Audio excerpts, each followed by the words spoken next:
You're listening to Catholic Sprouts, the daily podcast for Catholic kids that strives to plant seeds of faith.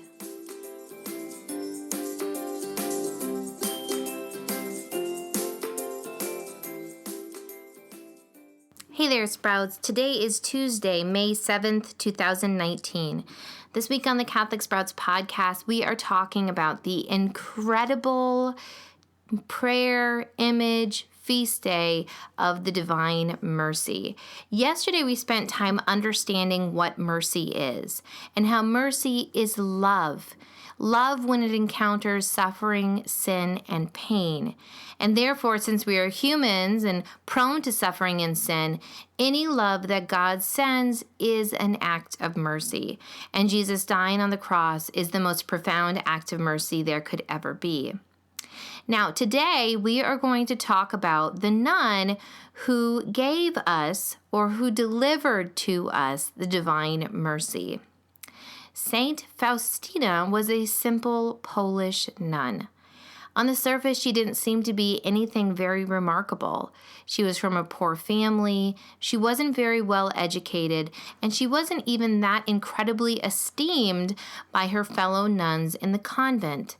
And yet, over the course of several years, she received messages, visions of Jesus Christ and Mary. Now, she wrote a very large diary that details all of the things that Jesus said to her and that Mary said to her. And there are so many beautiful and incredibly loving words that Jesus had for Faustina that he wanted her to deliver to all of us. It is an incredible thing to read. And he also instructed her in detail on the Divine Mercy devotion, the prayer we should be saying, an image he wanted painted of himself, and the feast day, the Divine Mercy. Now, we're going to be covering all of those things later on in this week, but today I want to talk about Saint Faustina just a little bit. Now, Saint Faustina is what we call a mystic.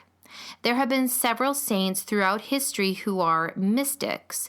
In fact, just last week, on the feast day of St. Catherine of Siena, we talked about how she also was a mystic.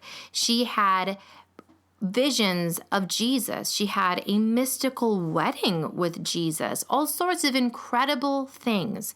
These saints were so devoted to Jesus that he was able to come and appear to them in a vision. So that is what a mystic is. Now, perhaps an even bigger question is, why are there mystics? Why does God, why does Mary choose to appear to saints even alive today? Does he have more things he wants to teach us? Is he going back and changing the things that we read in the Bible? Well, the answer to both of those questions is absolutely not.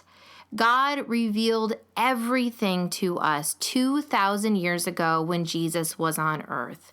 It was a complete revelation. There was nothing left out, and absolutely nothing that Jesus said or did on earth has been need to be corrected or changed. However, God chooses to come and appear in visions to mystics for several reasons. One of those reasons might be that we have forgotten an important message that he made clear on earth, but we have since then forgotten. And this is in fact why he chose to come to Faustina and deliver the visions about the Divine Mercy. During this time, people had started to focus on God, the God of anger, the God of justice, and forgotten that above all else, God is a God of love.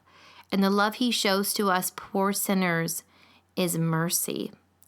Other reasons why God has appeared in visions to saints, sometimes he appears to address a specific event in history. For example, Mary appeared to the children in Fatima to convince them to pray very hard so that the war might end. At the time, World War I was going on. Also, sometimes God appears in visions to saints so that they might have a deep and meaningful conversion. way back shortly after Jesus ascended into heaven, Jesus appeared to St. Paul, as we read in the book of Acts. And through that appearance, St. Paul had a profound conversion and went on to be an incredible defender and evangelizer of the faith. So these are the reasons why Jesus has chosen to appear in visions to certain saints that we call mystics.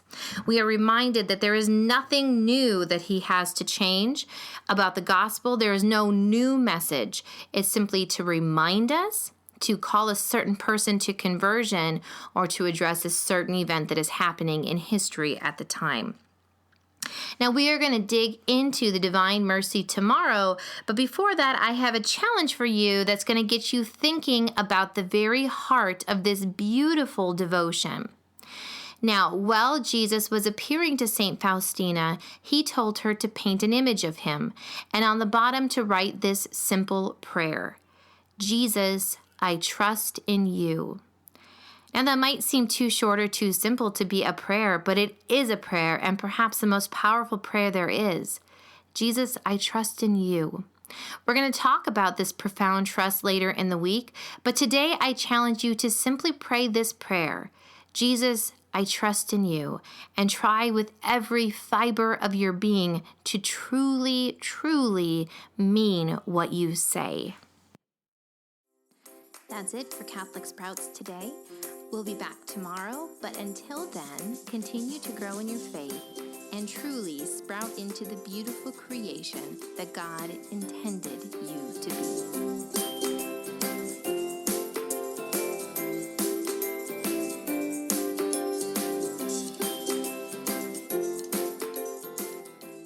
And finally, a quick note to the grown-ups.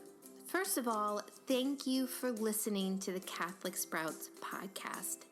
I ask that you please consider sharing this podcast with another Catholic family you know. Send them an email, a text, or simply mention it the next time you see them. Please join me in the mission of helping each Catholic child truly sprout into the wonderful human that God created them to be.